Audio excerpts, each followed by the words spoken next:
Hi, I'm Sunflower, and today I want to share with you 10 things that I learned getting divorced. And so hopefully you don't have to also get married and divorced to learn all of these lessons with me. I have all of my notes here, and I'm so excited to share with you.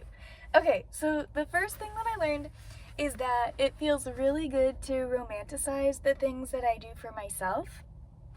And this is something that I used to do when I had a partner, was things like grocery store dates or dates to the park, a bunch of things that I would romanticize with this person, but when I did them alone, I was never romanticizing them in the same way. And now that I have started, it just feels really, really good to go and do all of those things with myself because I'm romanticizing the time that I have with myself too. The second thing I learned is that being alone is not sad or bad, but it does give space for those feelings to come up. Some things don't like to be processed with other people and only show themselves to me when I'm still, quiet, and alone with enough space to give myself. And that doesn't mean that loneliness is bad or that I feel lonely even when I'm alone. It just gives me an opportunity to be grateful for those feelings to show themselves, and so I can process them with myself in a kind way. And I'm also grateful for the times when I'm with other people who are safe enough for me to feel those feelings like sad or like a bad kid or like I'm in trouble or these things that come up from different traumas. And so I'm so grateful to myself for giving myself enough space and time alone to process all of the things that I need to process. The third thing I learned is how I feel in a moment is often very, very different from what I actually believe. So I may be feeling like I am a bad kid or I'm in trouble or I've done something bad, when in reality I believe a lot of different things about myself, and that's just one example. I have a video about how I turn things from the feelings that I have into my beliefs a few videos back, and that journaling exercise I have been doing so often, and it helps me cope with these bad feeling stuck on me no matter what they are. The fourth thing that I learned is that desire and consent are two different things actually, and just because I desire something doesn't mean I have the safety to consent to it. I also made a whole video about that, but it is something that I never even thought about any differences between. I'm still learning about that and talking to my friends about it, and I think I'll end up making another video about, because consent is something that I really have not learned about, and I don't know as humans collectively if we know all that much about desire or consent, because it has so much to do with consciousness, which we don't fully understand. Okay. Anyway, I keep reading things and then going off on little tangents, so thanks for sticking around. Oh, and I really want to introduce myself. Hi, I am Sunflower. I am the artist behind the Curious Little Frog Studio and the Curious Little Frog channel. I work so hard to learn what unconditional love is so that I can be unconditional love to myself and others. I love learning about reducing harm, how to do that for myself, for my community, and learning about mutual aid to uplift everyone at the same time, because that is what we all deserve. We all have something that we need, and we all have something that we have to give. Whether other people need that thing, that's something else. Okay, anyways, I'm getting back to the things that I learned. So, 5, loving myself fully gives me the space to love my external community the way that I want. Showing up for myself makes me have the capacity to show up for others. A lot of times I had heard this as, well, when the plane has the oxygen masks, you put the oxygen mask on first before helping others. And you know what? I didn't know what that meant. I could not understand it. I'm so autistic.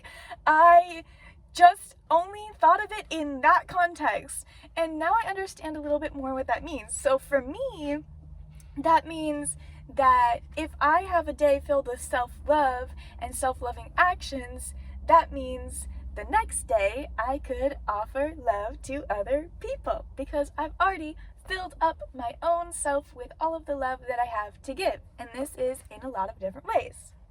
Okay, anyway, number 6, doing something that you never wanted to do or planned to do or even chose to do. Like in my case, the divorce was not my choice. It's very, very hard, but still can be incredibly rewarding if you choose to learn about yourself and the world even while you're struggling. I'm so grateful to myself for wanting to learn and change through this process instead of getting stuck in the feelings that I had right when it happened, because I've become a person that I really love to be around. Okay, 7. Self-love is not a feeling towards self. That's what I thought it was. It's repeated action towards the life that you want to live, and caring and compassionate action towards your body, mind, space, and your internal relationships. The 8th thing I learned was learning to listen to yourself is like learning a whole new language.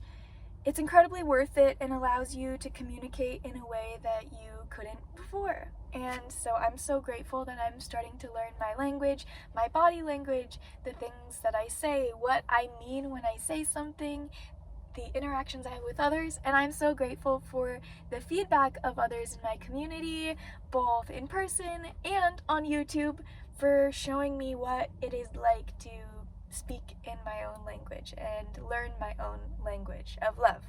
Okay. The 9th thing that I learned: saying no to things, people, situations, anything that you need to or want to or just say no to allows your yes to mean even more. And secondary to that, if you are not safe to say no and safe to say yes, you don't actually have autonomy. Safety and autonomy means you can say no and say yes fully safely. That is something I did not understand because I was not taught how to say no. In fact, I think growing up in a female body who has been raised as a woman in this society, I definitely was taught that my no didn't mean as much as my yes, and that I should know how to say yes. And I'm so grateful for my friends and myself for teaching me that I can say no, it is safe to say no, and how to say no, because that has changed my life for the better. And the last thing that I have on this list, it is not the last thing I learned, because I've learned way more than 10 things throughout this entire process.